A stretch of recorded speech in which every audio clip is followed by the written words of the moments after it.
سکون اور وقار سے مسجد میں آنے کی فضیلت۔ حضرت ابو ہریرہ سے روایت ہے کہ رسول اللہ صلی اللہ علیہ وآلہ وسلم نے فرمایا،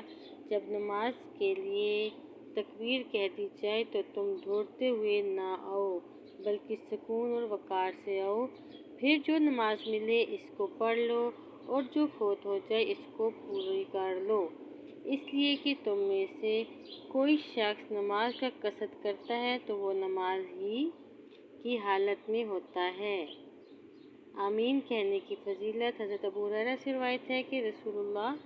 صلی اللہ علیہ وآلہ وسلم نے فرمایا، جب تم میں سے کوئی شخص آمین کہتا ہے اور فرشتے بھی آسمان میں آمین کہتے ہیں تو دونوں کی آمین کہنے کی